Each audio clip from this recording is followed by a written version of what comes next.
Друзья, рада всех приветствовать на заседании нашего светского клуба. Сегодня в программе. Сразу после анонса по обыкновению я представлю вашему вниманию прогресс моей вышивки. Это две большие картины «Блудный сын» Лосева Николая Дмитриевича и «Базарный день» Теодора Жирара. Технические характеристики этих работ указаны в описании под видео. Затем, во второй части видео, мы вновь отправимся в путешествие сквозь толщу столетий. 2 июля 1798 года французы высадились в дельте Нила. Пройдя под жарким солнцем пустыни до Каира, они увидели пирамиды Египта. И молодой генерал Наполеон произнес историческую фразу. Солдаты, 40 веков смотрят на вас с высоты этих величественных пирамид. И Северная Африка перестала быть таинственной страной.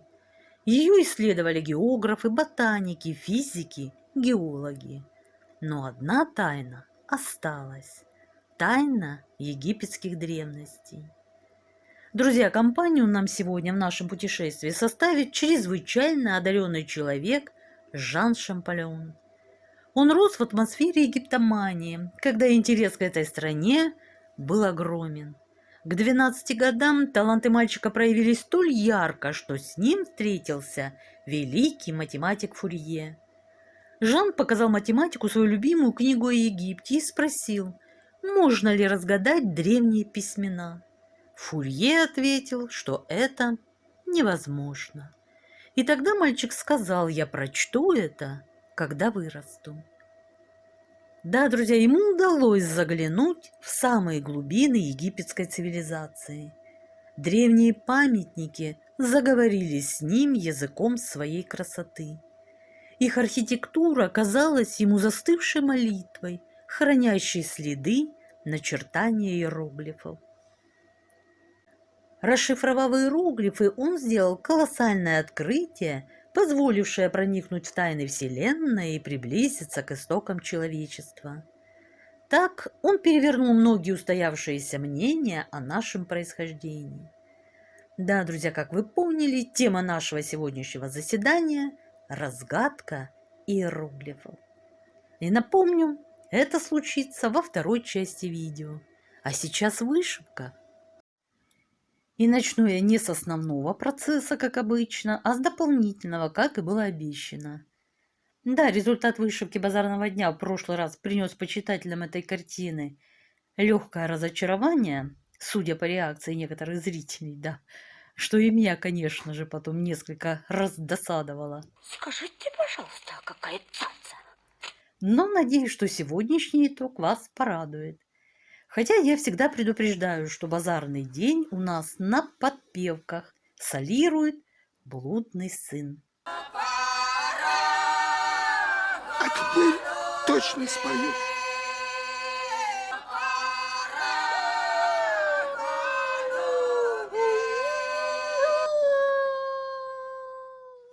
Этот статус, конечно, друзья, изменится, когда финиширует основной процесс. Да, и рабочее название «Базарный день» перешло у нас в День строителя. Стройка идет полным ходом. Крышуемся. Одним словом, сейчас вы сами все увидите. 30 августа, и я начинаю новый отчетный период именно с картины «Базарный день», да, как и обещала почитателям данной работы в прошлом видео. Так что, друзья, продолжим вышивать черепичную крышу и готовить дом для наших будущих героев. Размечен участок, по-прежнему буду стараться его вышить полностью. Все, как обещала. А давайте посмотрим, насколько сложным будет этот участок. Так, приветствуют нас, конечно же, единички. И вышивать я начала здесь тоже.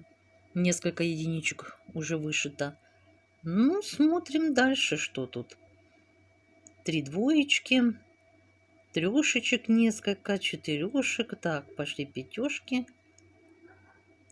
Угу. Все. все присуще характеристике многоцветной вышивки, да, друзья. 62, 69, 75, боже мой. Так, и самый масштабный по количеству крестиков символ будет состоять из 151 крестика. Да, друзья, участок нелегкий, а ведь это всего-навсего дом. Причем сложная, на мой взгляд, черепичная крыша, как вы видите, уже почти вышита. Ну что ж, приступим к вышивке. Итак, 30 августа плавно перевалило на 31 августа, и 283 крестика на канве завершают сегодняшний вышивальный день. За второй день вышивки прибавилось еще 600 крестиков. Вот таким образом они расположились. Третий день вышивки и 670 крестиков уже на канве. Как видите, уже вышилась наконец-то черепичная крыша. Ну так, продолжаем дальше. Дальше нас ждет маленькая черепичная крыша. Как видите, друзья, кровельные дела у нас успешно одни завершаются, другие начинаются. И вот такая красота получается в итоге. Старый уютный дом с чердачным помещением, а внутри дома уже поселился сверчок за камином. А что же касаемо математики? Вышито уже 9,55% картины. В крестиках это составляет 33 110. За 4 дня мне удалось вышить 2340 крестиков. Вот это другое дело. С этого надо было начинать. И впереди нас ждет еще 313 340. Какая досада. И все. Ну что, друзья, теперь перейдем к просмотру основного процесса. Возвращение блудного сына. Напомню, картина написана по мотивам одноименной притчи Иисуса Христа. А дело было так. 3 сентября, вторник. И для вышивки возвращения блудного сына начался новый отчетный период. Да, друзья, я немного развернула канву, и у нас появилось новое поле деятельности. Ну, а начну я, конечно, с участка. Мне еще предстоит его разметить, но, как обычно, это будет область, выделена область 2500 крестиков, и вышиваться будет стена дома. И в этот день вышито 764 крестика. Второй день вышивки. И на третий день 640 крестиков завершили данный выделенный участок, стену дома. Вот такое. Один из белых песчаных блоков. Так, сейчас мы разметим следующий участок и незамедлительно приступим к вышивке. Посмотрим, сколько мне удастся за сегодня вышить крестиков в целом. Плюс еще 360. Итого 1000 за сегодня. Второй день вышивки. Вот так это выглядит. Ствол дерева, друзья, вышивается легко, быстро, сплоченной группы крестиков. Ну, а стена по-прежнему россыпью вышивается. Скучать не дает. Вот так. Третий день принес нам 877 крестиков и завершение данного выделенного участка. Продолжаем двигаться по стеночке. Третий заключительный день был для предыдущего участка, а для нового будет первый. Да, друзья, уже который день все по стеночке, по стеночке. И участок, соответственно, полностью готов. Перед нами могучий ствол дуба. Такая красота. Так, ну что ж, перемещаемся вниз. Здесь нас ждет сын. Сын вышивается вот такими приятными скоплениями крестиков, друзья. И вот результат. Выделенная область, конечно, еще не закончена полностью. Зато изображение сына, та часть, где изображен сын, полностью вышита. Чуть не забыла заснять. Вот так вышивается стена дома. Вот такое расположение крестиков одного символа. Вот такой результат на сегодняшний день. Как видите, друзья, у нас подрос сынок. На конве уже показалась его согбенная спина, едва прикрытая рваными остатками одежды, демонстрируя нам, сколько тягот скитания ему пришлось вынести и насколько пронзительно чувство раскаяния. Да, друзья, канва сложена таким образом, что голова сына пока осталась прикрытой, но мы же помним, что он склонил ее перед своим отцом. Да, уже можно наблюдать и стены дома, ствол дуба, его роскошную листву. Видно, как солнечные лучики ласкают крепкую кору нашего дубочка. Красота получается невероятная, на мой взгляд. Все очень реалистично.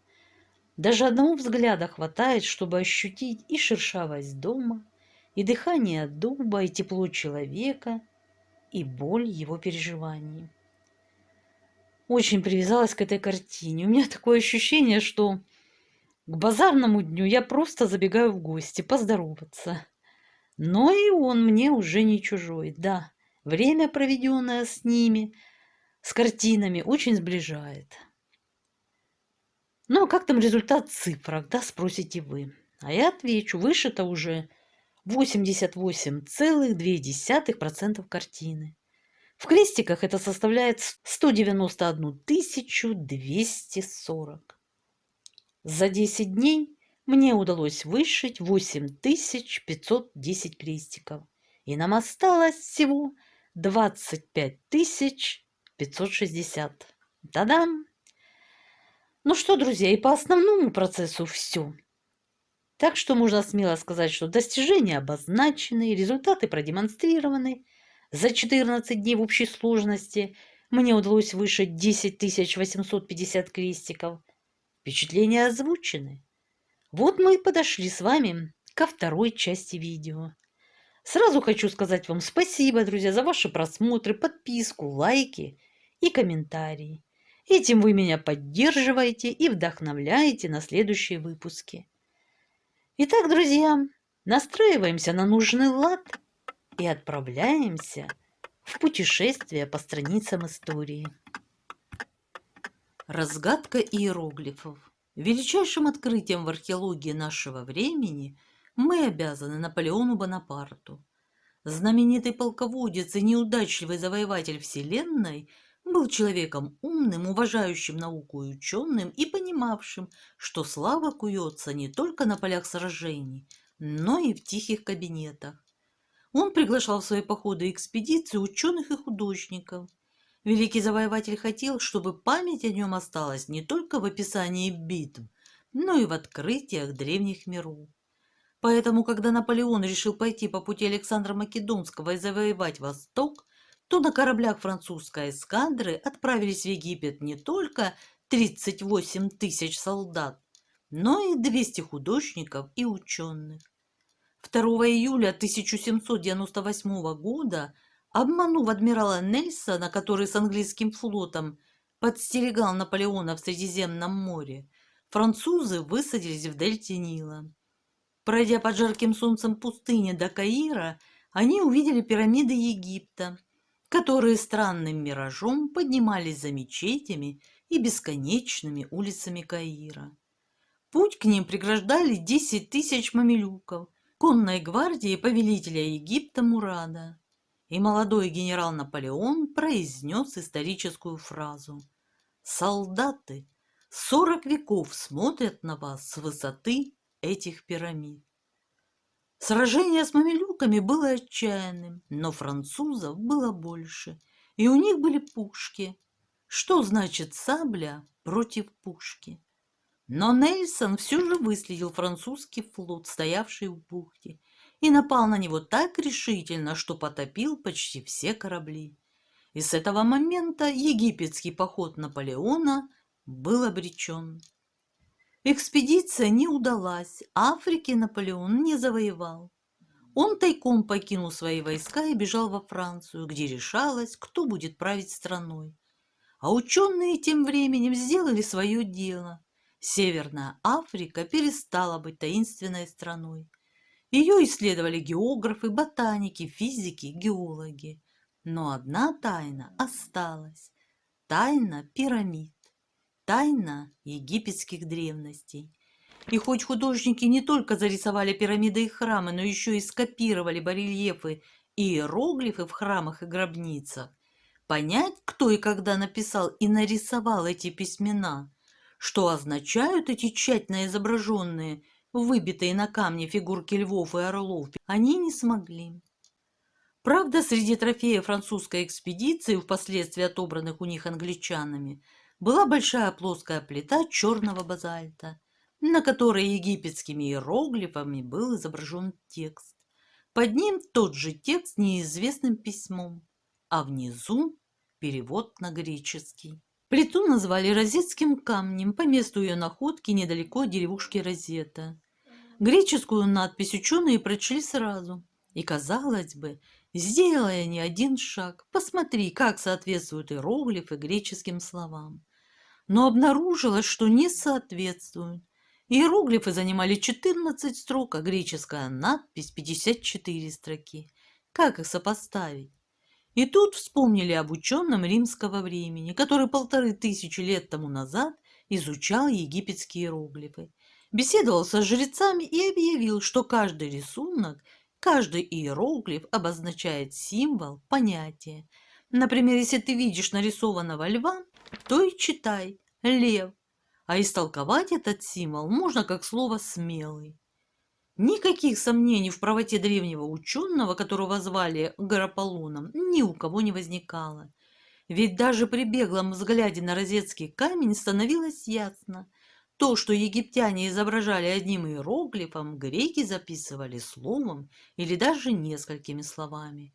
И прочитать египетские тексты не удавалось. В 1790 году в маленьком французском городке в семье книготорговца Шампальона родился мальчик, которого назвали Жаном. У мальчика была темная, почти коричневая кожа, как ни у кого в семье. Соученики его прозвали египтянином. В местной школе Жан учился так плохо, что старший брат, который работал в столице провинции Гренобле, взял его к себе и отдал в лицей. И тут к 12 годам таланты мальчика проявились столь ярко, что с ним встретился великий математик Фурье. Жан показал математику свою любимую книгу о Египте и спросил, можно ли разгадать древние письмена. Фурье ответил, что это невозможно. И тогда мальчик сказал, я прочту это, когда вырасту. В 17 лет Жан Шампальон закончил большую книгу «Египет при фараонах», в которой он свел воедино все, что было к тому времени известно о Египте. 1 сентября 1807 года 17-летнего юношу избрали академиком Гренобской академии наук. Такого молодого академика во Франции еще не было. Шампальон отличался хрупким здоровьем. Он спешил жить, как будто чувствовал, что судьба отмерила ему короткий век. В 17 лет он отправился в Париж. Только там можно было найти настоящих ученых и нужные ему рукописи. В Париже Жанну пришлось нелегко, даже на еду не хватало. Брат присылал ему сколько мог, но он и сам был беден. Промозглая парижская зима, которую Жан провел в холоде, потому что не было денег на уголь, привела к тому, что он заболел туберкулезом. Но он продолжал работать и учиться по 20 часов в день. Через несколько месяцев такой жизни Жан признал поражение. В Париже ему не выжить. он вернулся в Гренобль, где стал профессором в тамошнем университете. Профессору было 19 лет. Тем временем рухнула империя Наполеона, и императора сослали на Эльбу. А Шампольон в те дни закончил Коптский словарь, первый в мире научный словарь этого языка, сохранившегося в некоторых районах Египта. Вскоре Наполеон бежал из ссылки, высадился во Франции. 7 марта 1815 года он вошел в Гренобль и на несколько дней остановился там, чтобы передохнуть и собраться силами. Императору нужен был личный секретарь, молодой и образованный человек, и отцы города решили, что для этой роли лучше всего подходит молодой профессор. Мэр города отрекомендовал его императору как академика Шампольона. Жан не посмел поправить мэра, перевравшего его фамилию. Он был поражен поворотом судьбы. А Наполеон увидел знамение в том, что его будущего секретаря зовут почти так же, как его самого.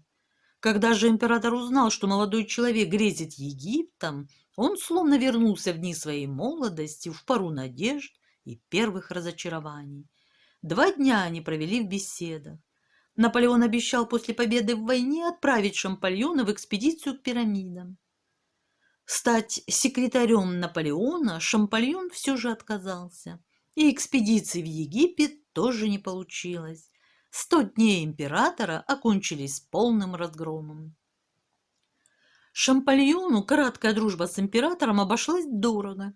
После реставрации Бурбонов он был лишен места и выслан из Гренобля, как революционер и бонапартист. Впрочем, к этому были основания. Даже после битвы при Ватерлоу Гренобль остался верен императору. Роялисты брали его штурмом, и Шампольон находился на стенах города с оружием в руках.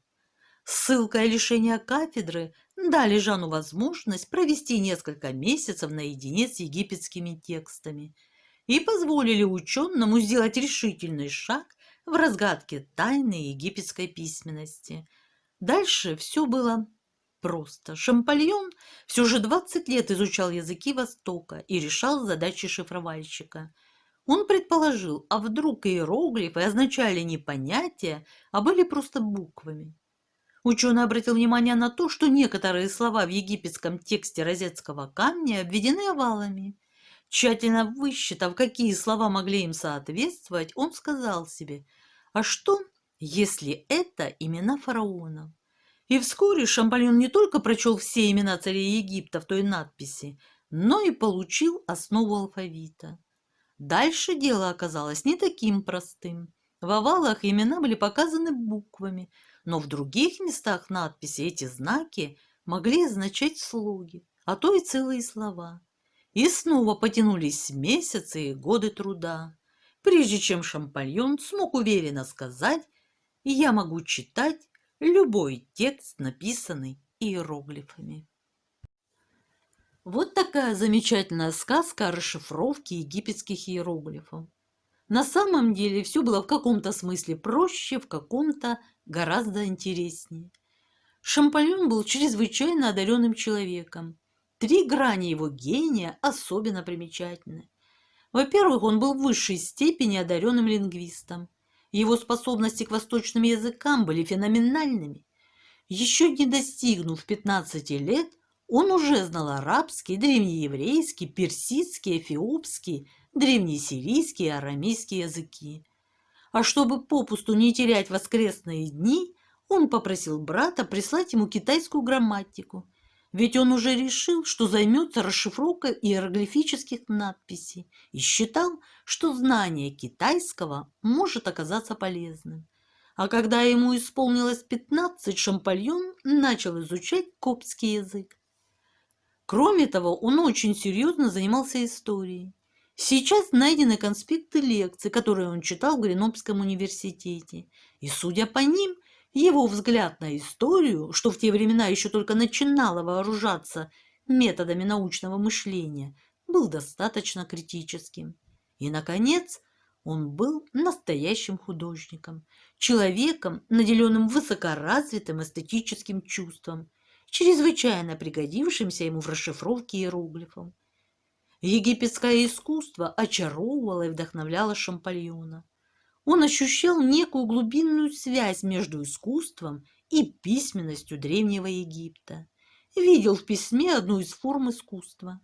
Свою художественную интуицию он использовал как инструмент исследования, проникновения в тайны иероглифики. К тому же он неустанно совершенствовал свои лингвистические, исторические, эстетические познания.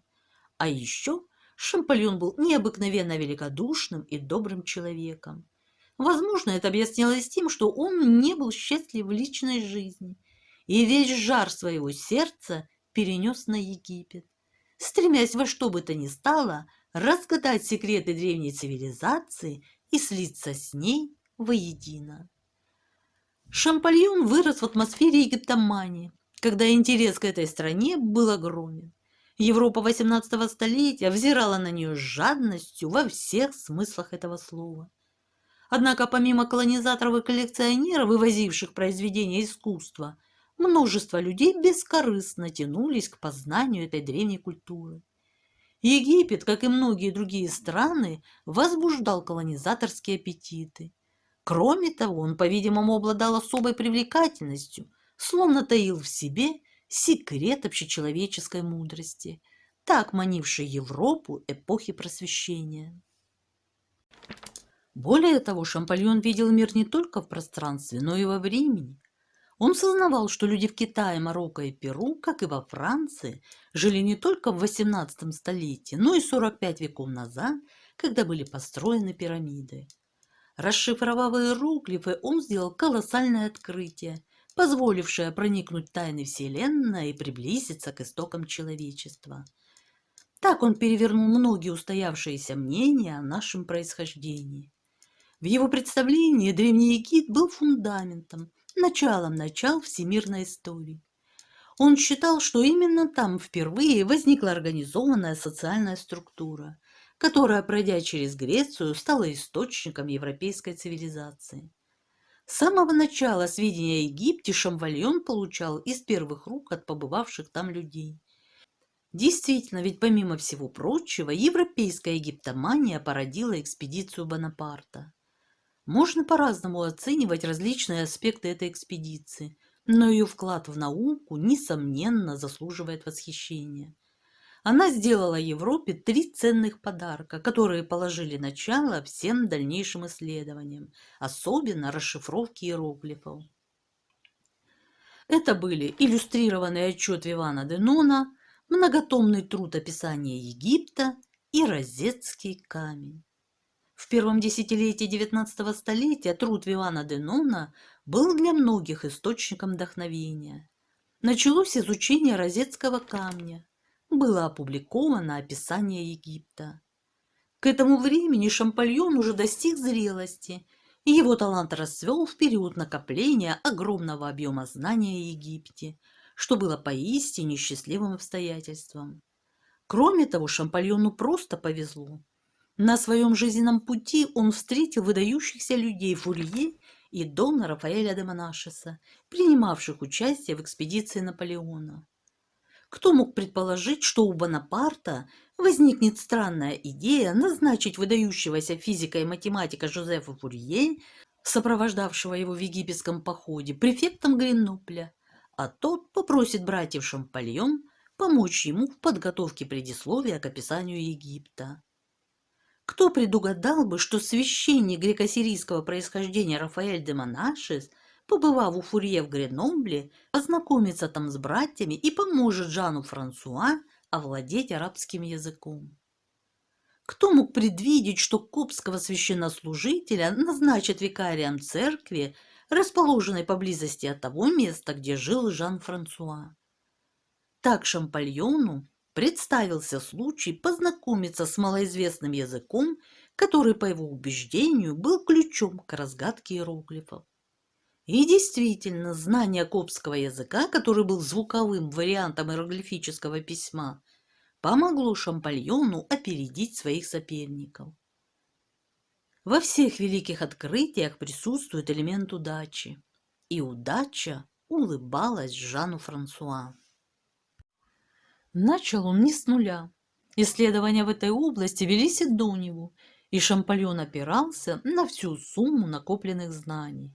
Так поступают все исследователи. У истоков каждого открытия лежит труд ученых-первопроходцев, которые иногда проходили 2/3 или даже 3/4 пути.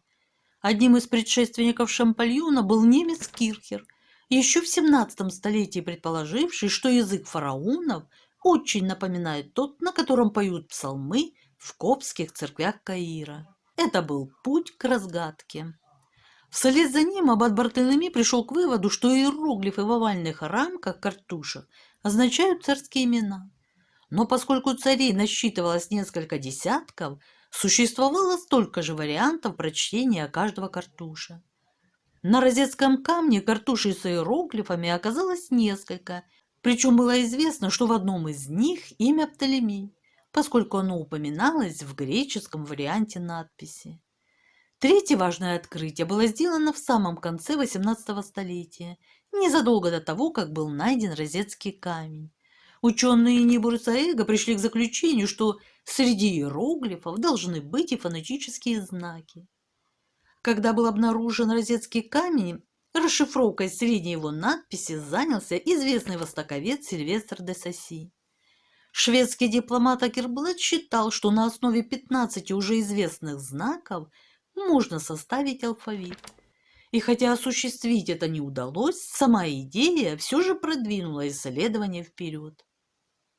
Наконец, великий английский физик Томас Юнг сумел сопоставить греческие буквы и иероглифы на розетском камне. Он был последним и самым блестящим из предшественников Шампольона. И хотя проведенная им последовательная работа основывалась на догадке, выводы, к которым он пришел, были гениальны. Но наука не может опираться на догадки. Итак, ключ к системе иероглифического письма предстояло найти Шампольону. Юнгу удалось более или менее правильно расшифровать имя Птолемей. Шампольон применил более строгий подход и идентифицировал каждый из знаков этого имени, а также имя Клеопатра. Однако подлинным открытием, сделанным в результате полного отказа от старого метода проб и ошибок, явилась расшифровка египетских имен Рамсес и Тутмос. В чем же была революционность этого открытия? Переворот, совершенный Шампольоном, основывался на двух важных открытиях. При всех династиях иероглифы были идентичными и представляли собой сочетание фонетических и идеографических элементов. Это был стержень открытия, которое привело к пониманию, что фонетический подход, принятый при Птолемеях, был всего лишь поздним упрощением общего правила. Стало понятно, почему так трудно было найти ключ к иероглифическим текстам. Ведь существовало два ключа – фонетический и идеографический. Каким же образом Шампольон пришел к этому знаменательному выводу? Он расшифровал имена Тутмоса и Рамсеса, двух фараонов классического периода XVIII и XIX династий, и тем самым разгадал главный секрет надписи. На присланной ему копии одного картуша он увидел красный кружок, по всей вероятности обозначавший солнце. По-коптски слово «солнце» звучит «ра». Следующие два знака соответствовали буквам «М» и «С». Так было прочитано имя Рамсес. У Тутмоса диаграммой был священный ибис, символ бога Тота. За ним следовали те же два фонетических знака «М» и «С». Остальные фрагменты головоломки сложились довольно быстро. Шампольон заметил, что одни слова написаны слева направо, другие – справа налево. Он также обнаружил, что некоторые знаки применяются лишь для обозначения рода и пояснения смысла. Так он выяснил, что имя Хатшепсут было женским. Выявление детерминантных знаков, которые он называл определителями, было еще одним важнейшим моментом в процессе дешифровки. Итак, знаменательная дата 14 сентября 1822 года была тем звездным часом, тем моментом озарения, когда Шампольон внезапно понял, что достиг своей цели. Для него это был момент невероятного напряжения. Он открыл принцип письма, нашел к нему ключ. Но едва успев поделиться этой новостью с братом, он лишился чувств. словно колоссальный 20-летний труд, полностью опустошив, раздавил его своей тяжестью. А ведь это был далеко не конец. Перед ним стояла серьезная задача. Нужно было сделать выводы из этого открытия и систематизировать их. Но в жизни Шампольона были еще два других чрезвычайно напряженных момента. Сделав свое открытие, он отправился сначала в Италию, а затем в Египет, в поисках цивилизации, на которую пролил свет и которая стала для него открытой книгой. В Туринском музее, знакомясь с богатейшей египетской экспозицией, он был потрясен ее красотой. Его реакция была чисто эмоциональной.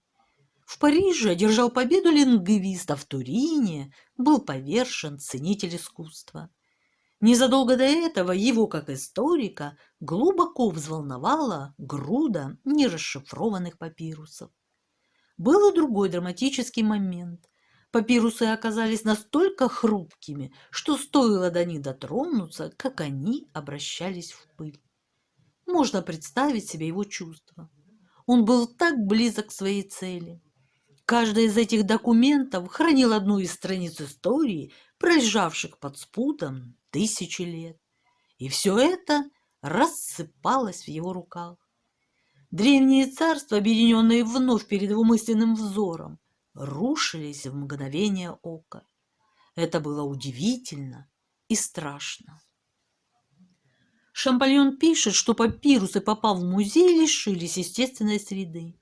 Они были изготовлены в Египте из местного растения и должны были храниться только в закрытых бамбуковых ящиках, а их сложили в обычные коробки, которые во время долгого морского путешествия трясли и бросали, и в конечном счете свалили кое-как в залах Туринского музея, где они подвергались губительному воздействию влажного климата. Наконец пришло время отправиться в Египет. Шампольон увидел эту страну, ее свет, ее народ. Проникновение в тайну иероглифов, словно по мановению волшебной палочки, открыло ему двери этой страны и позволило почувствовать себя причастным к ее цивилизации. Входя в гипостильный зал или спускаясь в гробницы, Шампольон, наверное, испытывал такое же волнение, как и перед ликом Христа. Это был не столько кульминационный момент его труда, сколько венец всей его жизни. Расшифровав иероглифы, он заглянул в самые глубины египетской цивилизации. Древние памятники заговорили с ним языком своей красоты. Их архитектура казалась ему застывшей молитвой, хранящей следы начертания иероглифов. В одном из своих писем Шампольон отмечал: египетская скульптура – это упрощенная форма иероглифического письма. Какой бы фараон ни возводил храм, символический язык его архитектуры был более откровенным и понятным, чем у любого кафедрального собора. Между искусством и письменностью древних египтян была зримая связь. Теперь Шампольона всецело поглотил поиск подтверждения этой идеи. Он провел в Египте 18 необыкновенных месяцев, и все это время сквозь толщу столетий шел к истокам, постигая глубинное значение египетской цивилизации. Восторженный возглас, прозвучавший 14 сентября 1822 года, превратился в величественный гимн. Но это была его лебединая песнь. И она была особенно волнующей. Свет, пролитый на египетскую цивилизацию, опрокинул ряд предвзятых представлений об иудейско-христианской цивилизации и поставил Европу перед тем фактом, что Египет был не только колыбелью истории человечества, но и первоисточником религиозной мысли. Можно ли утверждать, что монотеизм возник в Египте? У этой гипотезы много сторонников. Как бы то ни было, великая христианская идея триединства, по-видимому, восходит к Осирису, Исиде и Гору. Таким образом, оригинальность христианской догматики была поставлена под сомнение. Открытия Шампольона дали толчок к настоящему перевороту в духовной и культурной сферах. Он и сам прекрасно это почувствовал, вернувшись в христианский мир. В его египетской песне слышались порой нотки боли. Однако Шампольон видел не только древние храмы, но и живых людей и современное ему государство. Он ужасался тому угнетению и страшной нищете, до которой был доведен народ Египта, и открыто говорил об этом правителю страны, что было не самым разумным с его стороны. Шампольон мог бы просто закрыть глаза на положение страны, тем более, что он приехал совсем с другой миссией. Но он не захотел этого сделать. Потрясенный страданиями египетского народа, он считал своим долгом выразить Мухаммеду Али свою тревогу.